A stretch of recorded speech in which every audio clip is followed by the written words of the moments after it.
So Jagan గారు అసెంబ్లీకి వెళ్ళాలా వద్దా అన్న ప్రశ్నకి కూటమి నుంచి 63.67% ఖచ్చితంగా వెళ్ళాలి అన్న వాళ్ళు ఉన్నారండి కూటమి తరపు నుంచి. అలాగే వైఎస్ఆర్సీపీ నుంచి 65.84%, 65.84% పీపుల్ ఆర్ జగన్మోహన్ రెడ్డి గారు ఖచ్చితంగా అసెంబ్లీకి వెళ్ళాలి అని కోరుకునే వాళ్ళు 66% వరకు ఉన్నారండి. అదే జనసేన నుంచి అయితే, అంటే కేవలం ఇప్పుడు మీరు చెప్పింది కూటమి నుంచి అన్నారు కదా, కేవలం జనసేన నుంచి చూసుకుంటే 36% వద్దు, అపోజిషన్ లీడర్ స్టేటస్ లేకుండా మీరు వెళ్ళకూడదు అని జగన్మోహన్ రెడ్డి గారికి చెప్పేవాళ్ళు 36.67% ఉన్నారండి.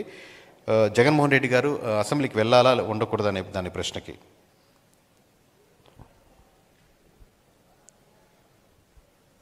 అలాగే సచివాలయం మీకు అందరికీ గుర్తుంటుంది, వైఎస్ఆర్సీపీ ఉన్నప్పుడు సచివాలయం వచ్చింది, ఇప్పుడు అదే సిస్టమ్ కంటిన్యూ అవుతుంది. ఇంతకుముందు పంచాయతీరాజే మోస్ట్లీ ఉండేది. సో పంచాయతీరాజ్ వర్సెస్ సచివాలయంలో కూటమి పీపుల్ ఆర్ సపోర్టింగ్ 59, అంటే కూటమి అంటే టీడీపీ జనసేన బీజేపీ కలిపి ఆ పర్సన్స్కి ఓట్లు వేసిన సెక్షన్స్లో 59.15% సచివాలయానికి సపోర్ట్ చేస్తున్నారండి.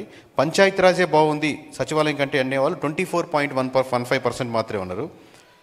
అలాగే వైఎస్ఆర్సీపీకి 68.23% సచివాలయం కాన్సెప్ట్ బాగుంది అనేవాళ్ళు ఎక్కువ ఉన్నారండి.